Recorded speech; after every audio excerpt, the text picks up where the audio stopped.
오늘 새벽에도 하나님의 은혜가 저희 여러분에게 함께하기를 기원합니다. 6장과 7장 사이에는 대략 60년의 차이가 있습니다. 귀환 백성들이 성전을 완공했을 때가 다리오 왕 제6년인데 그때가 주전 516년입니다. 그리고 아닥사스다 왕 제7년에 2차 귀환이 이루어집니다. 이때는 주전 458년입니다. 그러니까 그 기간 차이가 대략 60년의 차이가 있는 겁니다. 그리고 여기 7장에 나오는 아닥사스다 왕이 아마도 앞에 4장 7절에 나오는 아닥사스다 왕과 같은 왕일 것입니다. 그렇게 보면은 이런 상황이 되는 겁니다. 아닥사스다가 왕위에 올랐을 때 그때 관리들이 상소하기를 유다 사람들이 성읍을 건축하고 성곽을 건축하는데 중단시켜야 합니다 라고 했었습니다. 그러니까 아닥사스다 왕의 입장에서 유다 사람들은 문제가 있는 사람들이구나. 그래서 그걸 모든 걸 다 중단시켰던 그 일이 있었던 왕이 바로 아닥사스다 왕인 겁니다. 근데 그러고 7년이 지납니다. 아닥사스다 왕 7년엔 에스라를 중심으로 이스라엘의 2차 귀환을 허락합니다. 그러면 이 7년 사이에 뭔가 변화가 있었다는 것이죠. 어떤 변화가 있었길래 아닥사스다 왕은 2차 귀환을 허락했을까요? 6절을 보시면 그 변화에 대해서 한마디로 이렇게 말씀합니다. 하나님께서 도우셨다. 하나님께서 도우셨다. 자, 이제 본문을 보겠습니다. 1절 말씀 보시면 2일 후에 바사왕 아닥사스다가 왕위에 있을 때 1차 귀환 백성들이 성전을 건축하고 대략 60년이 지난 때입니다. 에스라라 하는 자가 있으니라. 그는 스라야의 아들이요 아사랴의 손자요 힐기야의 증손이요 살룸의 현손이요 사독의 5대 손이요 아이두의 6대 손이요 아마랴의 7대 손이요 아사랴의 8대 손이요 무라요의 9대 손이요 스라히야의 10대 손이요 우시엘의 11대 손이요 붓기의 12대 손이요 아비수아의 13대 손이요 비느하스의 14대 손이요 엘르아셀의 15대 손이요 대제사장 아론의 16대 손이라. 에스라는 제사장 가문 사람입니다. 그리고 2차 귀환 백성들의 인도자였습니다. 6절에 이 에스라가 바벨론에서 올라왔으니, 그러니까 바벨론에서 예루살렘으로 왔으니 그는 이스라엘의 하나님 여호와께서 주신 모세의 율법에 익숙한 학자로서 그의 하나님 여호와의 도우심을 입음으로 왕에게 구하는 것은 다 받는 자이더니. 에스라가 왕에게 구하면 왕이 다 주었다고 합니다. 어떻게 이럴 수 있었는가? 여기서는 한마디로 이렇게 말씀하시죠. 하나님께서 도우셨다. 아닥사스다 왕이 7년 전에 왕위에 올랐을 때에는 유다 땅에 있는 귀한 백성들을 항상 피역하고 반역하는 일을 행한 자들로 여겼습니다. 그래서 그때 공사를 중지시키고 성읍 건축하지 못하게 그렇게 하였습니다.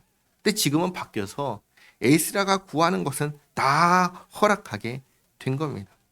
그래서 7절에 아닥사스다 왕 제7년에 이스라엘 자손과 제사장들과 레위 사람들과 노래하는 자들과 문지기들과 느디님 사람들 중에 몇 사람이 예루살렘으로 올라올 때 이 에스라가 올라왔으니 왕의 제7년 다섯째 달이라.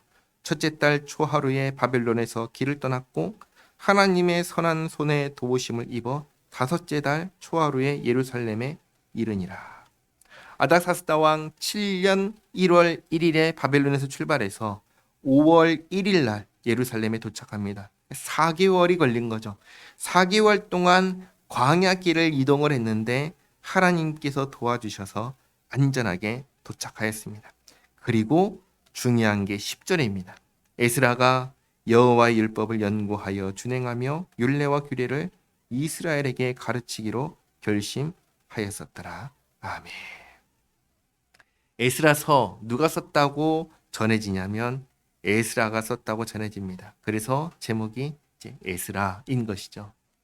레위인이자 대제사장 아론의 후손인 에스라는 태어나고 보니까 페르시아 땅이었습니다. 자기는 레위인이고 대제사장인 아론의 후손인데 왜 여기 페르시아에서 이렇게 살고 있을까?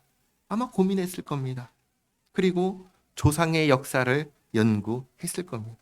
그리고 말씀을 통해 깨달았을 겁니다. 지금 이 상황이 어떤 상황인가? 하나님께 벌받은 상황이다. 그러면 왜 우리는 이런 벌을 받았을까? 당연히 생각하겠죠. 왜 이런 벌을 받았죠? 마찬가지로 율법과 선지자의 글을 통해서 그 이유를 알았을 겁니다. 그 이유가 뭔가요? 하나님을 대적하고 거역하고 불순종했기 때문입니다. 하나님의 백성이 이 세상에서 잘 산다고 할 때에는 세상의 논리를 따라서 살아갈 때 잘 사는 게 아니라 하나님의 백성이잖아요.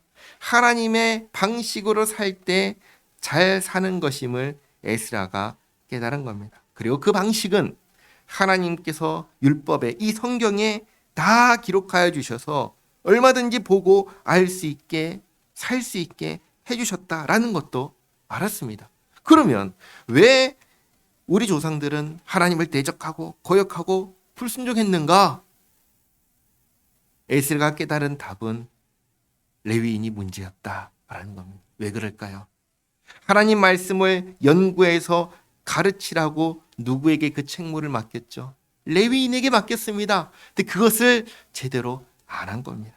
그 결과 백성들이 하나님 말씀을 모르고 율법도 모르고 방종하고 방탕하게 살았고 오늘날 이렇게 나라는 망했고 바벨론의 페르시아에 잡혀와 살게 되었다는 겁니다. 이 모든 것을 다 깨닫고 연구하고 깨닫고 결심한 것이 이 10절 말씀입니다. 하나님의 율례와 규례를 가르치자. 그래서 왕에게 유다 땅으로의 귀환을 요청했고 왕은 앞에 6절에 있는 말씀처럼 에스라가 원하는 것은 다 들어주려는 그런 마음이 있었기 때문에 귀환을 허락한 것입니다. 그러니 오늘 한 가지만 기억하시기 바랍니다. 하나님의 백성이 사는 삶의 방식은 세상의 방식과 같지 않다라는 점입니다. 하나님의 백성은 하나님의 방식으로 살아가야 합니다. 우리는 하나님의 방식으로 살아가야 합니다. 그건 어떻게 사는 것이냐? 하나님 말씀을 읽고 기도하며 순종하는 삶입니다. 이렇게 살아가는 것이 가장 잘 사는 삶이다. 이것을 잊지 마시기 바랍니다. 기도하겠습니다. 하나님 감사합니다. 하나님의 은혜로 2차 귀환이 이루어졌습니다. 2차 귀환의 인도자인 에스라는 하나님 말씀을 연구하고 준행하고 가르치기로 결심했습니다. 하나님 말씀에 순종하는 것이 하나님 백성의 본분이며 가장 복된 삶이기 때문입니다. 이 말씀을 보며 저희도 주님 말씀을 열심히 읽고 묵상하고 기도하며 순종하며 살게 하옵소서. 이 땅에서 가장 복된 삶, 주님과 동행하는 그 삶을 살게 하옵소서.